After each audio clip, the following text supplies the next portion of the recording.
What's going on, boys and girls? How the devil are we? Shanksy here, and today we are going to have a little look at Emma Frost and see what we think. Stick around.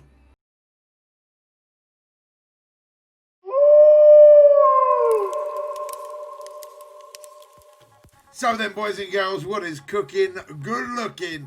Today we are going to take a very in-depth look about Emma Frost. Now, if you like this style of video and want to know more about the numbers and things like that for characters that are up and coming, you know what to do. I need you to hit that like button, turn them notifications on, and leave a comment down below if you want to see more videos like these where we really delve in to the numbers a little bit more than we have done in previous videos.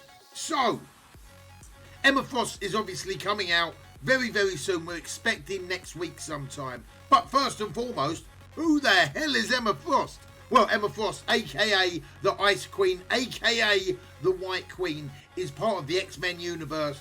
Also a villain and a hero. She's been a little bit of both, where she's worked with the X-Men directly and then she's also worked against them. In the game, she is coming out as a villain global mutant controller with a very, very particular set of skills that's going to fit right at home with the Marauders team. And I feel like finally the Marauders have got a sensible, guaranteed fifth choice where we've had John Doe in there, we've had Ultimus in there, we've had Ultron in there, we've had a little bit of everyone working with the Marauders. But I feel like Emma Frost, that is going to be her home. And in my opinion, turns her into probably the biggest character in this patch. Bigger than Squirrel Girl by a long way, bigger than Beast. I really feel like she's going to turn that top 6 war defense team into possibly a guaranteed top 3, maybe even the best war defense team out there will be the Marauders with Emma Frost. That's how big a character I think she is. Right, why do we think that though, Shanks? Let's have a little look at her skills to start with. Now, I've got to put my hands up on this one. I was stuck for ages. I was reading her skills.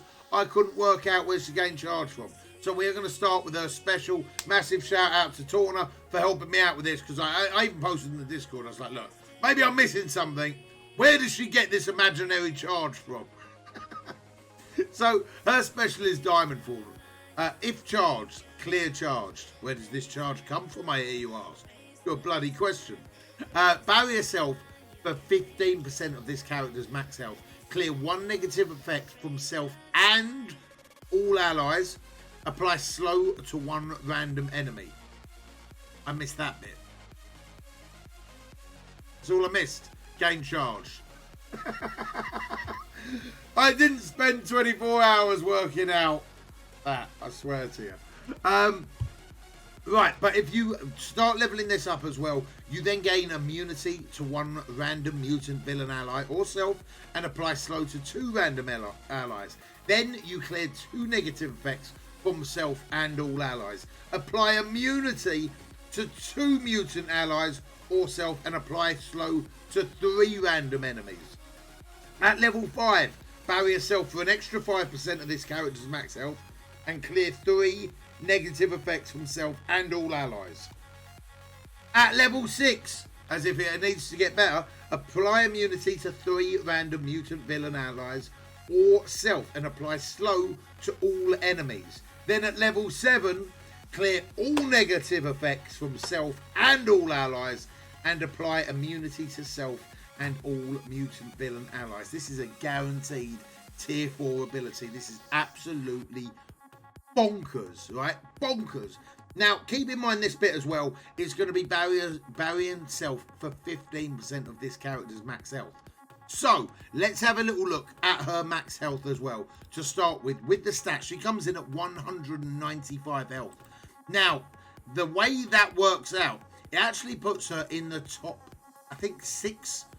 Top 6, we've got the Kingpin at 230, Thanos at 230, Cull at 218, Hulk at 214, AIM Security at 201, and then Emma Frost there at 195. So it puts her in the top 6 of highest starting health pools, which is pretty crazy, right? So obviously barriering herself for an extra 20% of that is going to be an absolute nightmare to get through. Now, when it comes into her damage, she's only rocking 40 damage. And to be honest, it's one of the lowest in the game. As is her armor. Her armor is absolutely pitiful. But her focus, however, is the highest in the game. Without any additional effects applied and everything like that. Her focus at 130 is the highest in the game. Dark Phoenix coming in number 2 at 108. Cyclops at number 3, 108. Mr. Sinister at 104. Her focus is off the bloody charts. Then it comes in with her resistance, and she's not too shabby there as well. She's coming in with a 90 resist. Keep in mind, who would that put her close to? Probably put her close to Dark Phoenix and Ultron.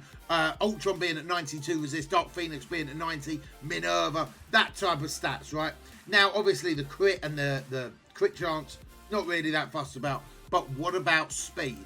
Now, she is pretty quick, but not lightning quick. There are a lot of characters at 111 speed that are faster than her. So if you think anyone that goes faster than Ravager Bruiser, Handblade Master, or Crystal, I tell you, anyone that goes faster than Hela will go faster than Emma Frost as well. So her speed is not lightning quick by any stretch of the imagination. But what do the rest of her stats bring you? Well, let's look at her passive to start with. On turn, heal self for 5% of max health. This is a crazy big heal, guys, for one of the characters with the biggest health balls in the game. And then apply minus 10% speed to all enemies. While charged, gain 400% armor and 500% resistance. Now, in all fairness, the 400% armor isn't actually going to help her that much because her armor is that low. Like, her armor is so low that the 400% armor at base anyway is a little bit like meh. The 500% resistance, though, however, is absolutely redonkulous. So then once you start to level this up on war defense on spawn, 25% chance to apply defense up to all mutant villain allies. Also an extra 5% heal every single turn, guys, on war defense on spawn. 25% chance to apply defense up to all mutant villain allies. So that's 50% chance. And if you take this all the way up to level 5 on war defense on spawn, always apply defense up for 2 turns to all mutant villain allies. Again, another tier 4 without a shadow of a doubt. She's starting to look incredibly spicy, right? Turn the tables is her ultimate ability. So if charged, clear charged. Clear 1 positive effect from 1 random enemy and apply blind to the primary target. Then, on top of all of that, mind control the enemy or ally character with the most damage to attack the primary target. The controlled character gains 10% damage for this attack. So not only are you taking their biggest damage dealer on the enemy team and turning them against whoever you want to turn them against, they're also going to get plus 10% damage for this attack. If the primary target is then killed, you apply blind to the enemy with the highest speed bar. So the enemy that's going to go next is going to be blinded as a result of them killing their mate, which is crazy. To top this off, this attack is unavoidable.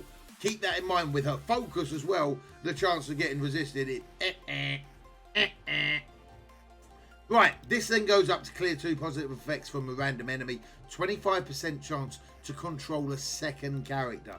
5% damage for both controlled characters. So that's going to be 15% extra damage for both controlled characters.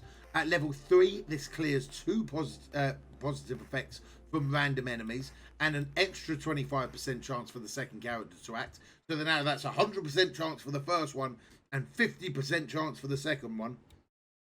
At level 4, it clears 3 positive effects from random enemies and then an additional 5% damage. So now we're talking 20% extra damage. At level 5, another 25% chance to bring in that second character. So that's 75% chance at 20 extra damage. You're getting the drift here, right?